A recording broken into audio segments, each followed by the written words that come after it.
Buenas noches. Bien, la semana pasada se habló sobre la vida de José, que es nuestro hermano, ¿no?, en Cristo, y cómo él, de alguna manera, él no ha guardado ningún rencor. Él más bien se ha aferrado en la palabra, ha hecho que él sea pues un testimonio vivo, de tal manera que desde toda su vida, aunque él no lo comprende a la cabalidad, la promesa y el plan de Dios, él sabía perfectamente que el plan de Dios se iba a dar en su vida. Así que él, aunque no sabía todo, sabía en quién estaba confiando. Entonces, a mí me pareció bastante interesante cómo es que Dios ha estado detrás siempre de José y que luego sus hermanos reconocieron, entendieron. ¿Y qué es lo que le hacía permanecer firme a José? Era el pacto, ¿no? ¿Y quién era el pacto? Cristo. Entonces, eso es lo que caló, ¿no?, en mi corazón durante toda esta semana. Y sigue calando, la verdad que es muy, no solamente interesante, sino es edificante estar en esa enseñanza y luego volver otra vez a leerlo, ¿no?, lo que la vida de José representa.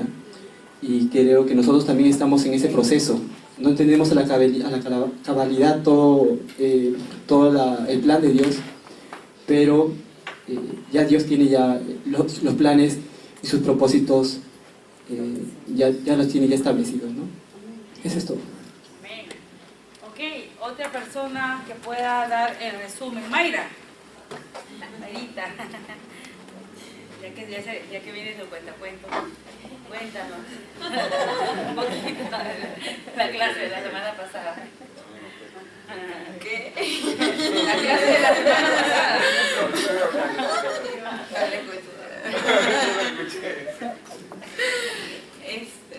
Déjenme recordar bien. Ya. Habló acerca de dónde debe estar nuestra visión, ¿no? Y habló acerca también de José. Y lo que a mí más me impactó fue que José no tenía resentimiento, no guardaba rencor, a pesar de todo lo que había pasado, ¿no? ¿Por qué? Porque él tenía su vista fija, estaba enfocado en lo que Dios tenía para él. Y así a veces nosotros somos, bueno, en mi caso, ¿no? Siempre estamos con un resentimiento, con algo que nos duele. Y eso nos va a totalmente tapar la visión de lo que Dios tiene planeado. Y a veces solamente nos enfocamos en esa herida del pasado o en alguna circunstancia y no nos va a permitir avanzar, no nos va a permitir extender el reino, ¿no? Antonio estuvo conversando con respecto a lo que hemos hablado de Génesis 37, un poco de la vida de José. Cómo estuvo atento al pacto, porque José tuvo pasar varias cosas, encontrones con su familia misma, imagínate, heridas que tuvo que pasar, pero José estuvo enfocado en la palabra, ¿no? Estaba en comunión, por eso que no fue susceptible a las heridas del pasado. Entonces, qué importante es José que estar en comunión con él, ¿no? Y esto nos ayuda porque a ese me recuerdo bastante primera de Pedro 2:9, que habla que somos linaje escogido, pueblo querido por Dios, nación santa. Y algo que me encanta es eso, para anunciar las virtudes de aquel que nos sacó de las tinieblas a la luz admirable. Me encanta eso porque eso es el propósito de Dios, esa es la voluntad de Dios, es enfocarnos en anunciar las virtudes, porque a veces la palabra que escuchaba por ahí unos hermanos decían, ¿cuál es la voluntad de Dios? Me decían, ¿cuál es? Me decían, esa es la voluntad, anunciar las virtudes de aquel que lo llevó de las tinieblas a la luz admirable. Es en la universidad, estén por casarse, estén con su familia, la voluntad es esa. No hay otra. Bueno, también quiero aprovechar y contar un poquito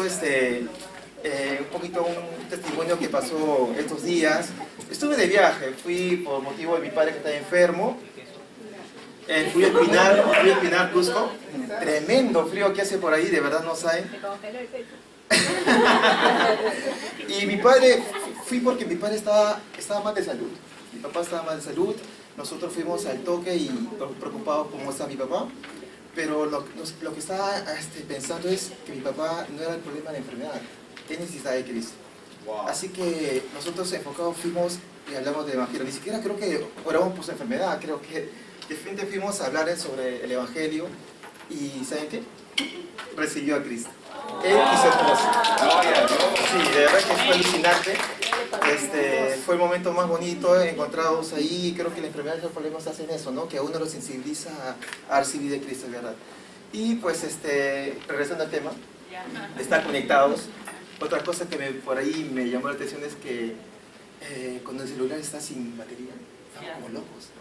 ¿Cómo lo cargo? Dice, voy al baño, ¿cómo lo cargo? Y vemos que le falta poco y nos ponemos locos porque qué importante estar conectados, ¿no? Estar ahí porque qué importante de esta manera. Bueno, es una comparación que hago, pero es válido porque a veces no nos damos cuenta de la conexión que necesitamos con Cristo, ¿no? Nada más, de verdad que gracias por dejarme compartir eso. Muy bien. Amén. ¿Qué habrás traído de Cusco?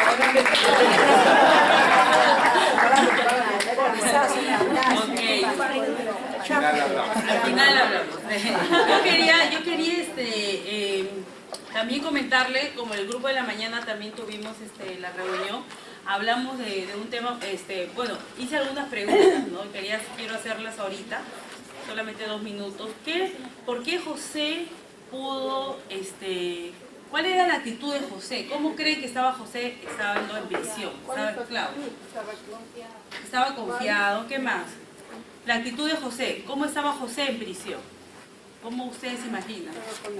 Estaba conectado con Dios. Él era un esclavo, pero no era un esclavo. Él era un libre, ¿no? Usted se acuerda que su padre le instruía en la palabra todo el tiempo, ¿verdad? A él y a sus hermanos. Tenía fe. ¿Y qué cree que estaba haciendo en prisión, en esclavitud? ¿Qué es lo que estaba haciendo? Llorando, ay, me han vendido, soy todo mal. Estaba clamando, orando, estaba en contacto con Dios y estaba compartiéndole a los otros esclavos, ¿no? Estaba interpretando sueños, me imagino, no a otros, para que después Faraón llame a él para que interprete el sueño. Al copero, al panadero, ¿no? Empezó a interpretar sueños y yo me imagino a dar palabra a otras personas. Entonces el Señor lo llevó con un propósito ahí también para que se entrene. A veces estamos en lugares estratégicos para entrenarnos, para poder compartir el Evangelio, ¿no? Yo me acuerdo, no, por ahí me contaron que se va Steve y Ronald a Cusco porque su papá está mal. Wow, ¿no? Y todo es para el Evangelio. Parece lo que se quiere. Bueno, quiere mucho. Entonces eso es, ¿no? Donde estemos a veces es por el propósito de Dios, nada más, para predicar el Evangelio, para compartir las buenas nuevas.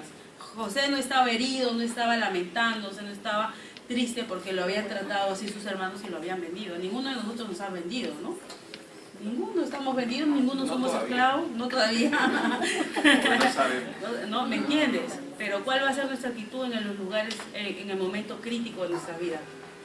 Con la palabra tiene que salir ahí. Porque si sale otra cosa es porque necesitamos más el Evangelio. Amén. Bueno, vamos a seguir con las enseñanzas. Ya me voy a quedar, voy a sacar mi cartera. Sí, lo que pasa es que hoy día vamos a dar la clase los dos. Porque hay un compartir ahí que tenemos. Vamos a orar para empezar. Padre, te damos gracias. Primeramente porque tú eres el Señor y a ti te honramos, a ti te exaltamos, Señor. No solamente fruto de labios, Señor, sino que realmente de todo nuestro corazón está eternamente agradecido, Señor. Ayuda a comprender, Señor, la obra preciosa que hiciste, como lo dice tu palabra en Eclesiastés 3:11, Señor, cuando dice que pusiste eternidad en el corazón del hombre sin que el hombre alcance a entender todo lo que has hecho desde el principio y hasta el fin. Entendemos, Señor, que has puesto eternidad en nuestro corazón y has puesto tu sello, aun cuando nosotros simplemente no lo merecíamos. Pero, Señor, tú lo has puesto porque a ti te plació, te agrada, nos amas, Señor, y aún nosotros, muchos de nosotros quizás no estamos comprendiendo todo ese amor que tú tienes hacia nosotros, toda esa plenitud que nos has dado, Señor. No permitas que las pequeñas zorras destruyan los grandes viñedos como tu palabra, como tú lo enseñaste, Señor, en tu palabra. Ayúdanos, Padre, a que nosotros de esta lección, de esta clase, que realmente nosotros salgamos con un corazón transformado que ayude, Señor, no solamente a transformar nuestra vida íntima, nuestro ser, sino que también nos ayude, Señor, a transformar la cultura que tú has llamado a que sea transformada. Gracias te doy, Padre, en el precioso nombre de Cristo Jesús. Amén.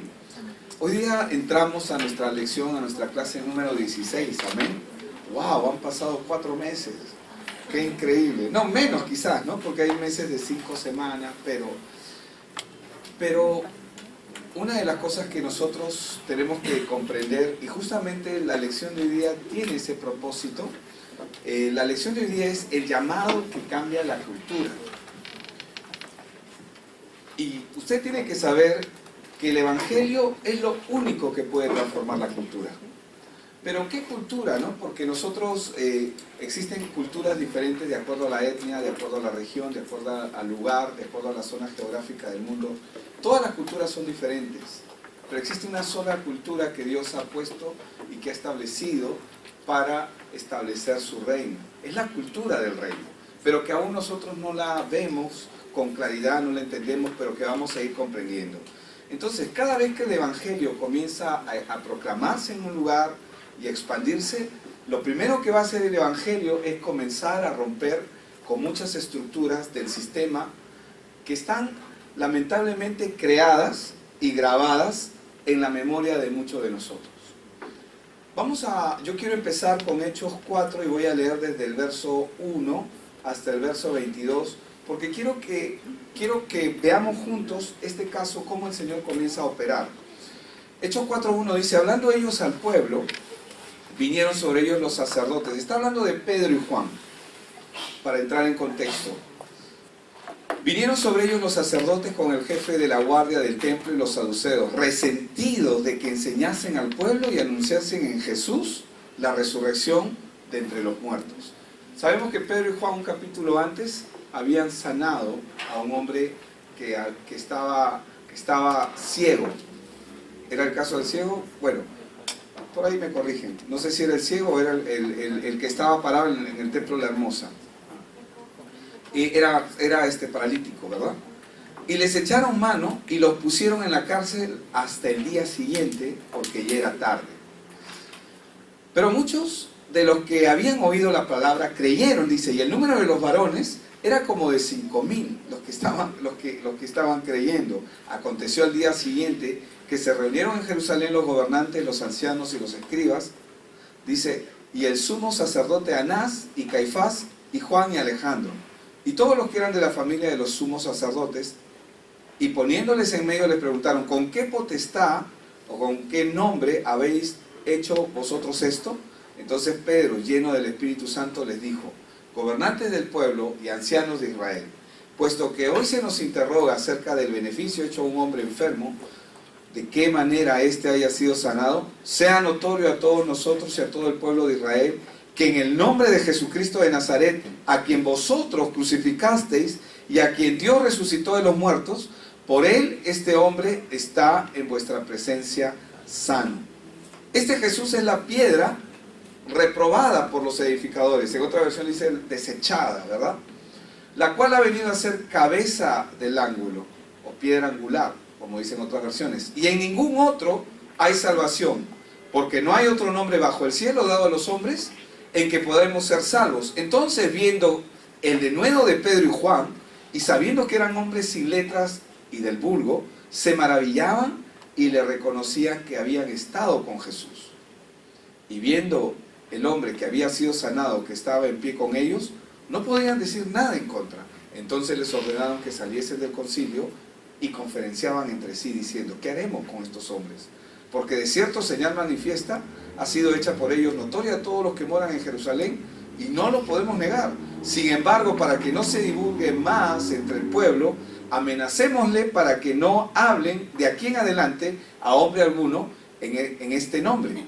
Y llamándoles, les intimaron que en ninguna manera hablasen ni enseñasen en el nombre de Jesús. Mas Pedro y Juan respondieron diciendo: juzgad si es justo delante de Dios obedecer a vosotros antes que a Dios. Porque no podemos dejar de decir lo que hemos visto y oído. Entonces ellos les amenazaron y les soltaron, no hallando ningún modo de castigarles por causa del pueblo, porque todos glorificaban a Dios por lo que se había hecho, ya que el hombre en quien se había hecho este milagro de sanidad tenía más de 40 años, con el mismo problema, ¿verdad? Entonces, vemos aquí que Pedro y Juan están ante el concilio, y ellos tienen un problema por el cual están en este lugar. ¿Cuáles son las preguntas que le hacen a ellos? ¿Por qué ustedes están predicando a Jesús? ¿Por qué anuncian la resurrección de Jesús entre los muertos? El problema del mundo, y sabemos quién dirige el mundo, quién gobierna el mundo, ¿verdad? El problema del mundo siempre está cada vez que se anuncia el Evangelio. Hoy en día, por ejemplo, lo vimos en las Olimpiadas pasadas, cada vez que un deportista quiere ahora está prohibido hacer proselitismo, entre comillas, proselitismo religioso. Cada vez que un deportista se saca el polo y quiere mostrar a Jesús, y ahora que vamos a tener un campeonato mundial, que yo espero honestamente que hayan jugadores, que de hecho los hay, y que espero que lo hagan, que se saquen el polo y cuando tengan una victoria que glorifiquen el nombre del Señor Jesucristo.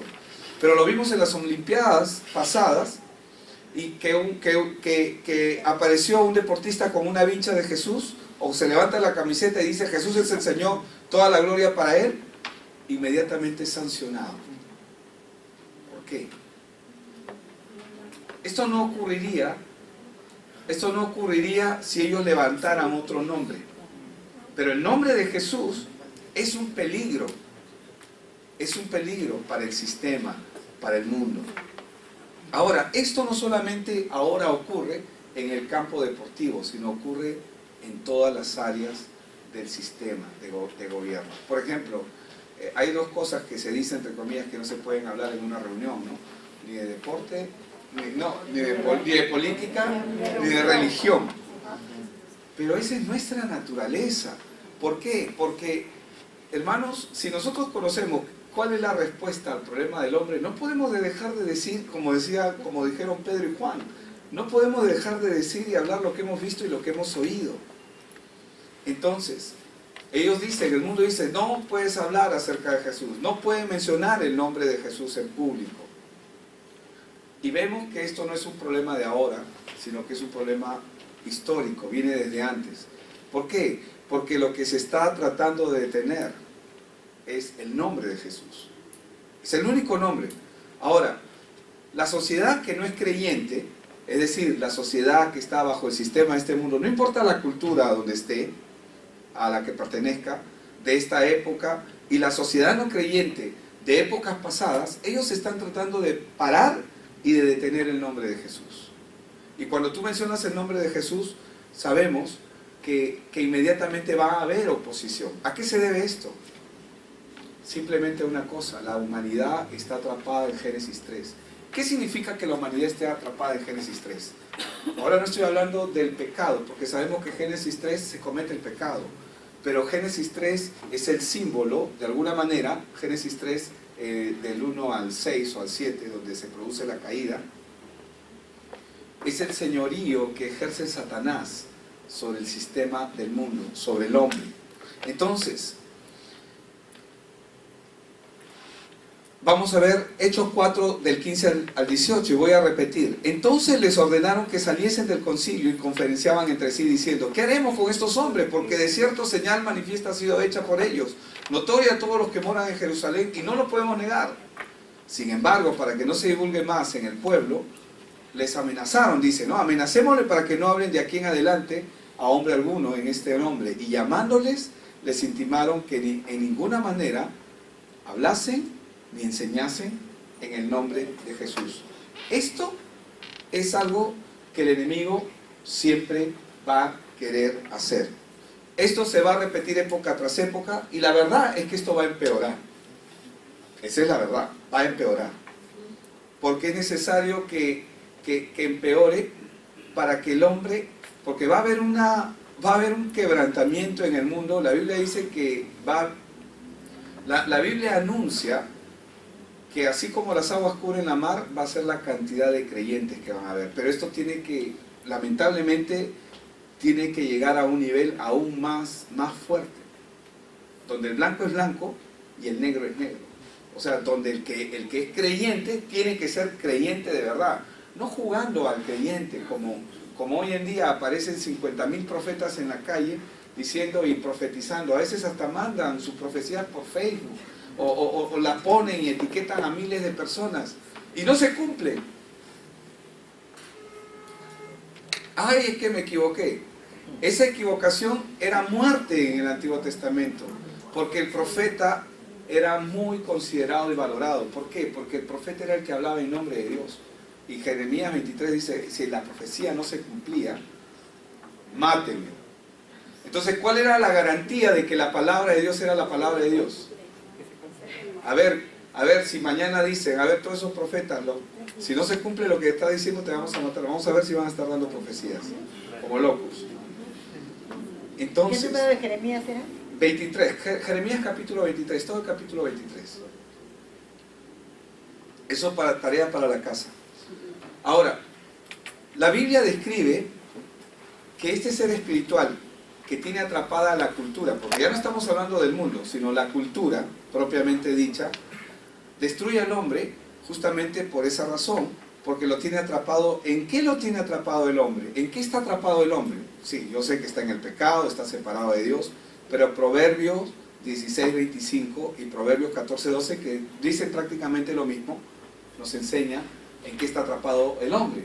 Hay caminos que a los ojos de los hombres parecen buenos, pero su fin es camino de muerte. Entonces, ¿en qué está atrapado el hombre? El hombre está atrapado en su propio camino. Proverbios 16:25 es, y Proverbios 14:12. Es el mismo, se repite nada más. Entonces, ¿el hombre en qué está atrapado? En su propio camino. ¿Qué significa eso? Que está atrapado en su propio juicio, pero realmente está siendo controlado y dirigido por su amo espiritual. Porque el hombre tiene un amo espiritual que no lo sabe, es Satanás. Ahora, en Hechos 13, vamos a ver otro caso que aparece el mago, aparece el chamán, aparece el brujo. Y el objetivo de la brujería, de la chamanería, es introducir nuevamente al engaño. Es parte del sistema. ¿Por qué? ¿Por qué aparecen este tipo de personas? Porque el sistema, y hablando del amo del sistema, los cree necesarios. ¿Para qué? Para traer una respuesta engañosa. Siempre las respuestas engañosas son necesarias. ¿Para qué? Para mantener atrapadas a la cultura, a la región. Vamos a ver Hechos 13, verso de 4 al 12. Entonces dice, enviados por el Espíritu Santo, en Hechos 13 ya estamos hablando de Pablo, y en este caso y Bernabé. Entonces, enviados por el Espíritu Santo, estoy leyendo Hechos 13, 4, y voy a leer hasta el 12, descendieron a Seleucia, y de allí navegaron a Chipre, y llegados a Salamina, anunciaban la palabra de Dios en las sinagogas de los judíos. Tenían también a Juan de ayudante. Y habiendo atravesado toda la isla de Pafos, hallaron a cierto mago, falso profeta, judío, llamado Barjesús, que estaba con el ¿quién? Con el procónsul. Estaba con el procónsul. ¿Quién es el procónsul? Sergio Paulo dice, varón prudente, pero este era un hombre ¿en qué posición? De autoridad. Este, llamando a Bernabé y a Saulo, deseaba, dice, oír la palabra de Dios. Pero ¿quién le resistía? Verso 8. Elimas, el mago, pues así se traduce su nombre, procurando apartar de la fe al procónsul. Entonces Saulo, que también es Pablo, lleno del Espíritu Santo, fijando en él los ojos, dijo, oh, lleno de todo engaño y de toda maldad, hijo del diablo, enemigo de toda justicia, ¿no cesarás de trastornar los caminos rectos del Señor? Ahora pues he aquí, la mano del Señor está contra ti, y serás ciego, le dice.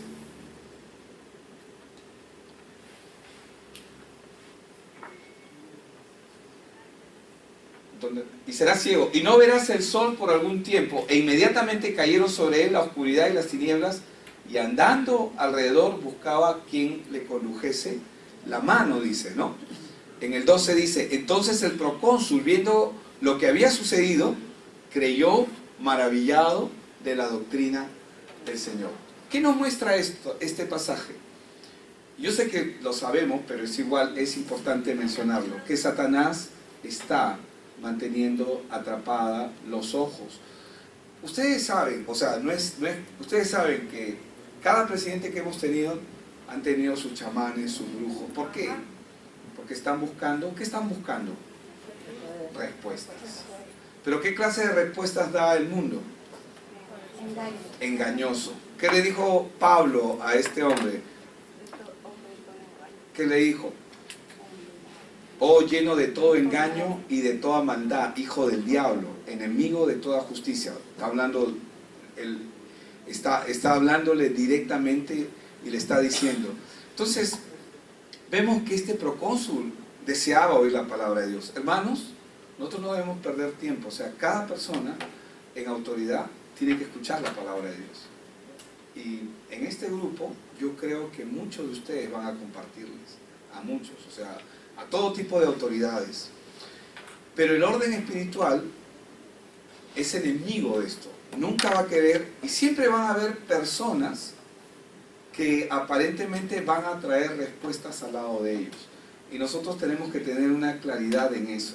Porque yo quiero que usted sepa algo, Satanás también trae respuestas. Una persona impía que ora a su ídolo o hace pacto con chamanería, va a tener respuesta. ¿Pero qué clase de respuesta va a tener? Sí. ¿Y por qué es de engaño? Piden sanidad y les van a, posiblemente pueden tener sanidad aparente. Piden dinero o piden cosas y van a tener esas cosas. Pero ¿cuál es el objetivo de ello? ¿Qué pasa si viene una persona que tiene un problema matrimonial y viene solamente para el asunto que se resuelva su problema matrimonial? ¿Se resolvió el problema? No, porque ese nunca fue el problema. Entonces, ¿pero qué va a generar eso en la persona que está pidiendo eso? Genera fidelidad hacia ello. ¿Por qué creen que...? Porque esto ¿qué genera en las personas? Genera confusión. Entonces, no, pero si acá yo pido y acá también me lo da, ¿por qué tengo que ir allá? ¿Por qué tengo que venir a Cristo? ¿O por qué tengo que escuchar la palabra? Si yo puedo obtener esto. Porque la palabra es la única que le da verdadera libertad a la gente. Y le habla del verdadero problema, no de lo que aparentemente necesita. Entonces, Satanás usa las áreas de gobierno y de autoridad para traer respuestas engañosas. Ahora, Satanás también usa falsos profetas, aumenta la maldad, imita las obras de Dios, pero siempre con el mismo objetivo, desviar la mirada del hombre hacia Dios, o sea, desvía la mirada. Ahora, podemos ver aquí que la labor que el enemigo ha hecho ha influenciado la cultura desde los tiempos antiguos. Lo ha hecho así, desde los tiempos antiguos, y lo hace hasta ahora, para que el hombre se mantenga y viva separado de Dios con un único objetivo de destruirlo. Esto también, así como le pasó a Pablo y a Bernabé, también le pasó a Pablo y a Silas. Y vamos a ver, y este también es un caso conocido, Hechos 16, del 16 al 22, en el verso, del 16 al 22, Hechos 16, verso 16 al 22, vemos que aconteció que mientras íbamos a la oración, nos salió en encuentro una muchacha que tenía espíritu de adivinación, la cual daba gran ganancia a sus amos, adivinando, sí. Hechos 16, del 16 al 22. Esta, siguiendo a Pablo y a nosotros, daba voces diciendo, estos hombres son siervos del Dios Altísimo. ¿Lo eran o no? ¿Estaba mintiendo? Entonces, ¿qué estaba buscando?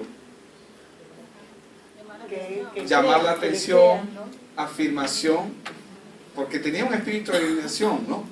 Dice, ¿quiénes les anuncian, dice, el camino de salvación?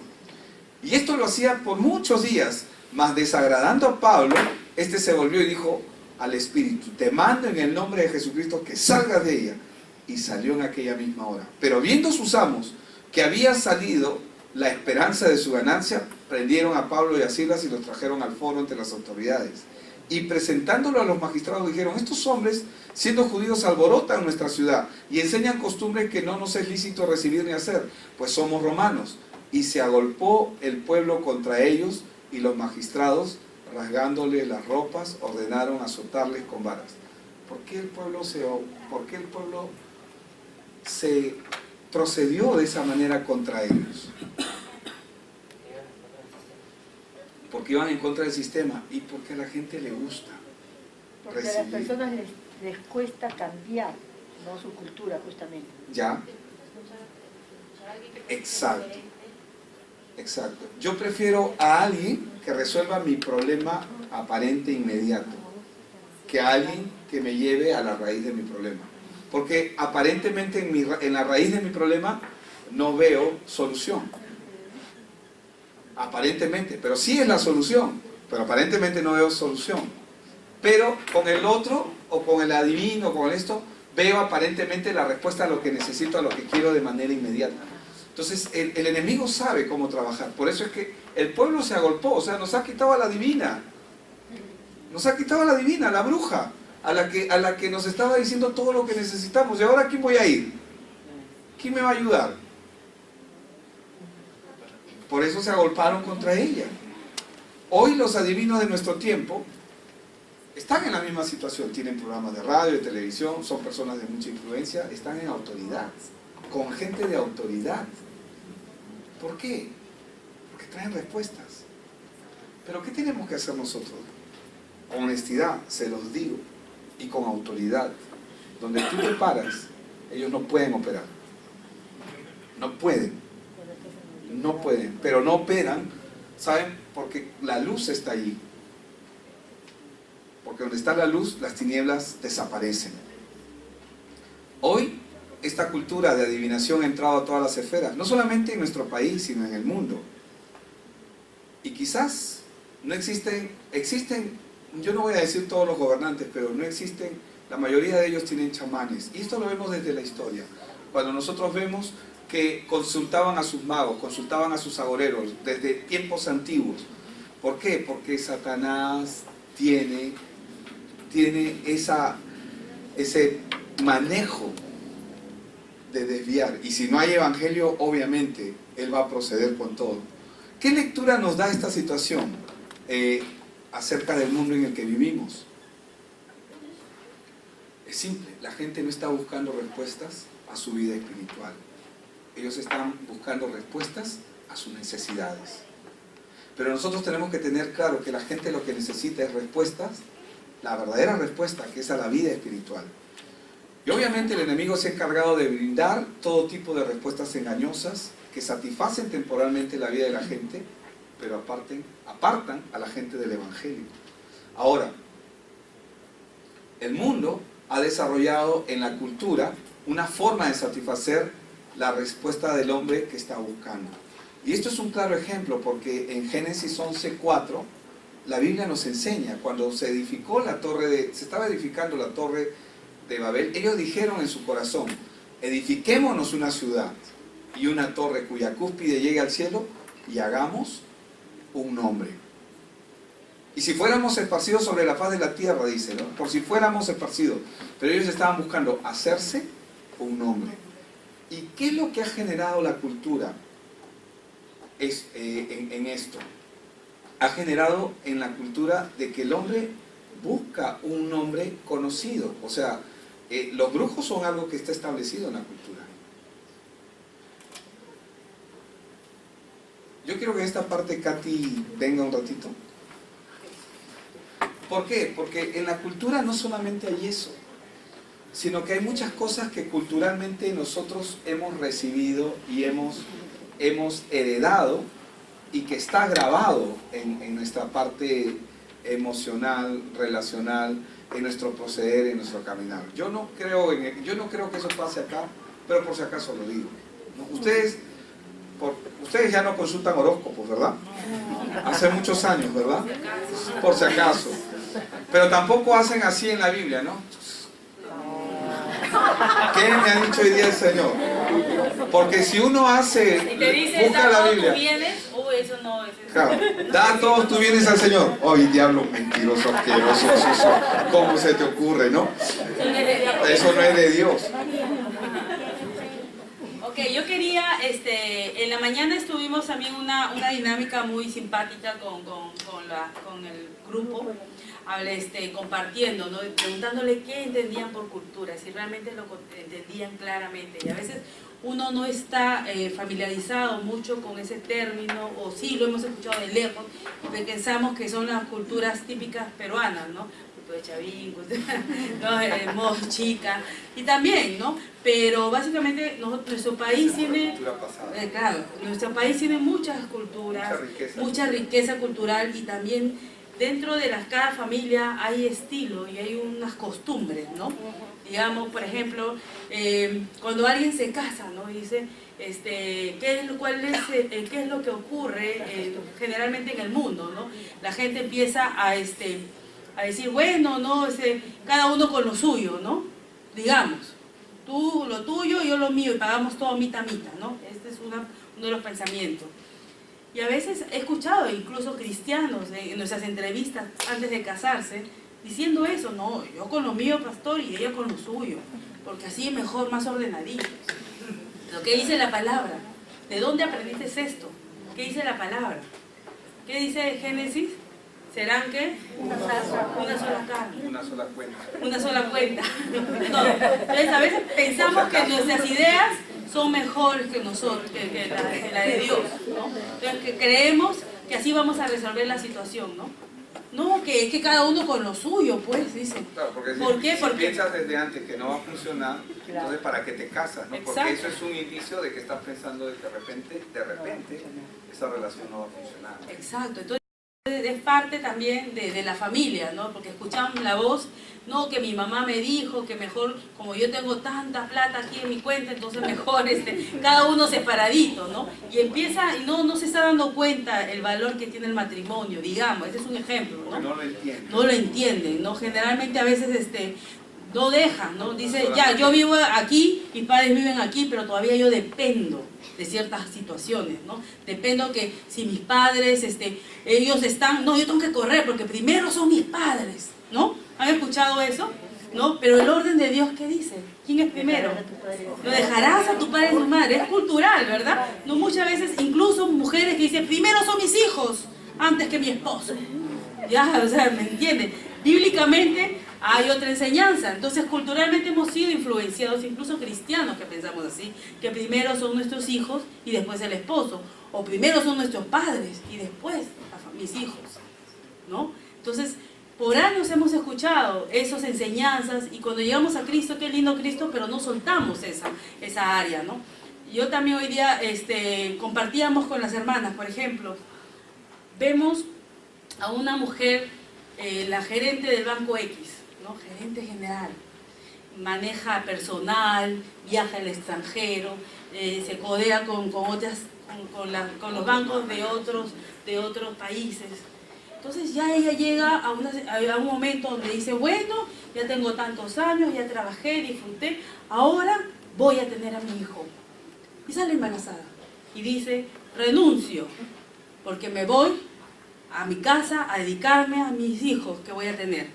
¿Qué piensa la gente? ¿Qué queremos? ¡Estás loca! Oye, ¿qué te pasa? Estás en el albor. ¿Qué es lo que está ocurriendo aquí? ¿No? Ese es el momento donde tú tienes que salir adelante y salir y no depender de nadie y todo el argumento que hemos escuchado por años. ¿Quiénes son los primeros que se oponen? Muchas veces nuestra familia. Pero está, ¿no? Y vemos a una ama de casa, no, ese no es un buen trabajo, ¿no? O sea, minimizar. Mirando a la luz de la palabra, ¿qué es lo más valioso? ¿Ser una ama de casa o ser una mujer reconocida? ¿No? O sea, ¿me entiende? ¿Cuál fue la labor principal que nos entregó el Señor? La familia. Como mujeres, en este caso, nuestros hijos.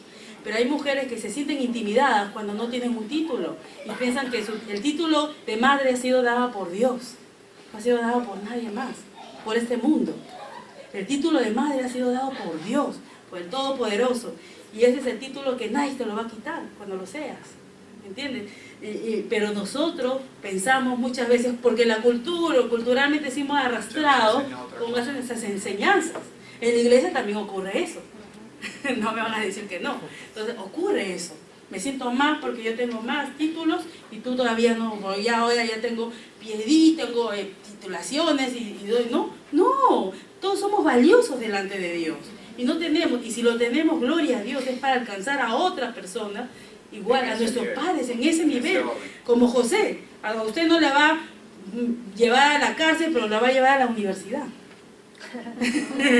¿Me entiendes? No lo vas a presionar, pero te va a llevar a una transnacional a trabajar, ¿me entiendes? Pero esa es tu función como José. A veces no, que José, pero José estaba feliz. A veces tú en tu trabajo estás triste.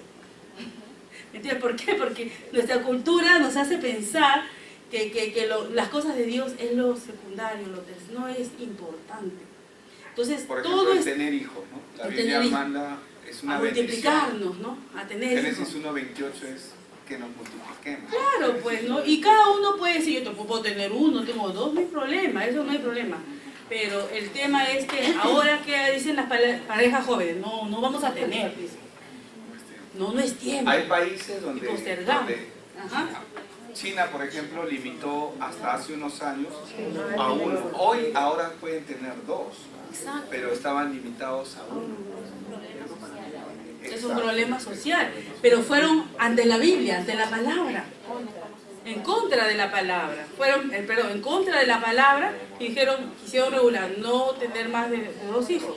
Imagínate, aquí las esterilizaciones forzadas y querer meterse en esa área tan sensible que solo Dios puede controlar, porque el Señor es el que da y el que quita, dice la Biblia. ¿Sí? No, tampoco muchos hijos, ¿no? Obviamente, con sabiduría. Mi mamá nomás es la reina. Somos 11. Aunque todos criticaban a mi mamá porque tenía hijos, pero ese es su ministerio. Ella lo dijo. O sea, ¿me entiendes? O sea, ella, su ministerio, y a cada hijo le comparte y da gloria a Dios. Hay mujeres que pueden tener ese ministerio, ¿me entiendes? Nosotros no podemos juzgar a nadie. ¿Quién somos para juzgar? Si el Señor permite. ¿Me entiendes? El Señor permite. Hay personas que no, que solo uno está bien. El Señor permitió aquello. Entonces, ¿me entiendes? Alex, no te asustes. Pero eso, cuando es de Dios, hermano, entonces nosotros estamos bajo los principios de Dios, no bajo los principios del mundo. Los principios del mundo nos va a traer una vida en sombra. Vamos a estar felices por estar con Cristo, pero vamos a seguir siendo influenciados con las cosas del mundo que nos quiere dar, nos quiere ofrecer. Siempre tenemos que, esto es de Dios, vamos a poner el balance, ¿no? Igual para los hombres, he hablado de las mujeres porque es el caso que ahorita está un poquito más sensible, ¿no? Que siempre estamos hablando, ¿no? Y pensamos que el ama de casa es un trabajo que cualquiera lo puede hacer, y no cualquiera lo puede hacer. Porque realmente es un trabajo de parte de Dios, es un título de Dios, igual el trabajo de padre, es un título de Dios. No es el título que te da el mundo o el sistema, sino el título que nos da es el Señor, porque desde el principio lo dio. El título para el matrimonio, ¿quién lo dio? ¿Quién formó el matrimonio? El Señor.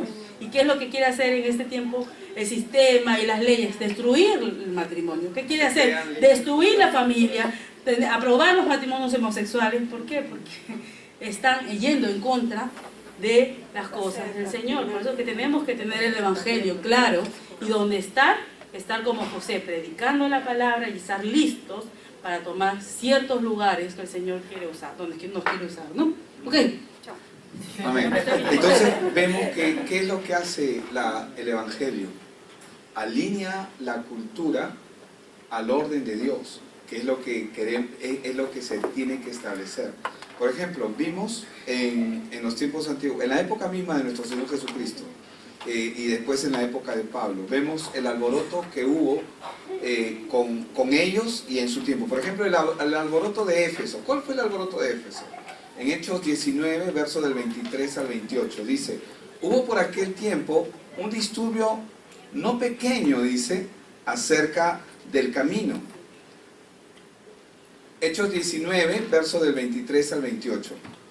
Verso 24 dice: porque un platero llamado Demetrio que hacía de plata templecillos de Diana, daba no poca ganancia a los artífices, a los cuales, reunidos con los obreros del mismo oficio, dijo: varones, sabéis que de este oficio obtenemos nuestra riqueza, pero veis y oís que este Pablo, no solamente en Éfeso, sino en casi toda Asia, ha apartado a mucha gente con persuasión, diciendo que no son dioses los que se hacen con las manos. Y no solamente hay un peligro de que nuestro negocio venga a desacreditarse, sino también que el gran templo de la gran diosa Diana sea estimado en nada y comience a ser destruida la majestad de aquella a quien venera toda Asia y el mundo entero. Cuando vieron estas cosas se llenaron de ira y gritaron diciendo: ¡grande es Diana de los Efesios! Comenzaron a gritar. Entonces, ¿qué es lo que ha hecho? ¿Qué hizo el sistema? La cultura que ha creado el enemigo alrededor del mundo es un campo de desastre, porque busca, y lo que busca y hace es desviar la mirada del único que puede traer la verdadera respuesta, que sabemos que es Cristo. Entonces, ¿qué hace? Diana de los Efesios, con Constantino en el año 315, se convirtió en María. Y la adoración a María viene justamente de Diana, porque Diana era adorada en casi toda Asia, y luego que Diana es adorada en Asia, a él se le ocurrió, y ya creo que lo hemos comentado siempre, pero igual lo vuelvo a repetir, por un tema político. Él quería congraciarse con todo el imperio romano, pero cada uno tenía sus diferentes dioses, sus diferentes ídolos, y él necesitaba unificar unificar todo el imperio, y la forma que él vio para unificarlo fue el medio religioso. Entonces él ve a Diana y dice: Diana es María, María es la madre del Señor Jesús. Por eso es que Diana se convierte de ser Diana, la diosa Diana se convierte en María, y por eso es que tiene tanta importancia y tanta relevancia, porque con Constantino nace la Iglesia Católica. Después de Constantino se establece la Iglesia Católica Romana Universal, el gran engaño de este mundo. Y no estoy diciendo que sea la única iglesia, pero es la iglesia que al final va a aparecer que aparece en Apocalipsis, porque existen muchas iglesias cristianas que también están corruptas, están desviadas, pero básicamente desde allí es donde viene la adoración a María como la Madre de Dios. Entonces, Dios tiene un llamado específico con cada discípulo, y lo único que nosotros tenemos que hacer es simplemente ordenar nuestros pasos, nada más, y la cultura se va a ordenar. Yo no tengo que cambiar la cultura, tengo que ordenarme a mí primero. Si yo me ordeno, ordeno mi vida, mi hogar, mi matrimonio, mi conducta, mis acciones, yo comienzo a ordenar mi vida, de manera automática todo se va a ordenar. Todo lo que está al menos alrededor mío. Pero la cultura también se va a ordenar. Y ellos lo comenzaron a proclamar. Este alboroto en Éfeso, ¿qué es lo que proclamaron? Pablo que nos ha quitado un montón ese era mi caserito, siempre me compraba, y ahora ya no me compra, ahora no quiere comprar ídolos. Y es verdad. ¿Por qué? Porque él solamente trajo el Evangelio, y el Evangelio comenzó a traer el orden. Entonces, cuando Jesús lo llamó a Pedro, le dijo: yo haré de ti un pescador de hombres. Venid en pos de mí y haré que seáis pescadores de hombres. En Marcos 1:17, conocemos ese pasaje. Pero luego vemos que Pedro da una gran respuesta cuando Jesús pregunta: ¿quién dice la gente que soy yo? Y sabemos que él respondió en Mateo 16:16: tú eres el Cristo, el Hijo del Dios viviente. Entonces, así como Pedro, cada uno de nosotros hemos sido llamados por Dios para dar testimonio de que Jesús es el Hijo de Dios. Pedro y Juan lo hicieron en Hechos 4. Pablo y Bernabé lo hicieron en Hechos 13. Pablo y Silas lo hicieron en Hechos 16. En realidad en toda su vida, pero eso solamente nos muestra cómo ellos comenzaron a transformar la cultura.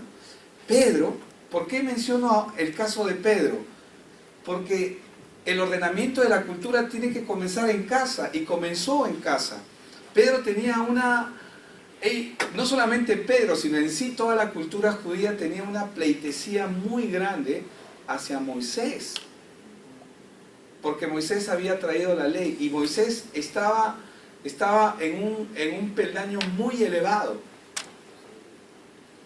Porque Moisés los había libertado, y porque trajo la ley, y porque escribió el Pentateuco. Aún no hemos hablado, hay una riqueza impresionante en la vida de Moisés, que nosotros tenemos que solamente un full day para hablar solamente de Moisés. Amén. Y eso que nos va a quedar corto, ¿verdad? Pero en Mateo 9, del 2 al 8, el Señor lo lleva a un monte que es conocido como, lo lleva para la transfiguración. 6 días después, dice, Jesús tomó a Pedro, a Jacobo y a Juan. Mateo 9, 2 al 8.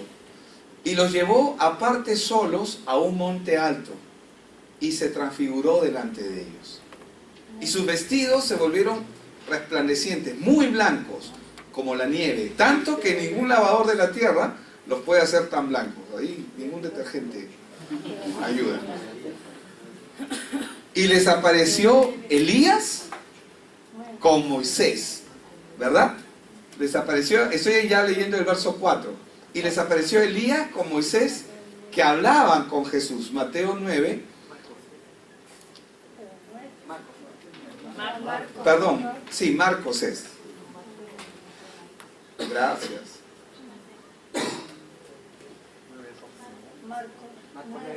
Sí. Sí, 9, estoy en el 4. Y voy a pasar al 5. Y les apareció Elías con Moisés. ¿Por qué el Señor puso a ellos al lado? Porque cada uno de ellos, tanto Elías como Moisés, eran íconos en la cultura judía. Cultura, estoy hablando de la cultura, no solamente de la religión, estoy hablando de la cultura. Y si usted quiere entender más acerca de Moisés, usted tiene que leer el libro de Hebreos. Porque Hebreos habla de la supremacía de Cristo por encima de los ángeles y por encima de todos los íconos que la cultura judía se había hecho. Elías representaba los milagros, las señales, los prodigios. Moisés representa la ley, pero ambos eran íconos. Verso 5. Entonces Pedro dijo a Jesús: Maestro, bueno es para nosotros que estemos aquí.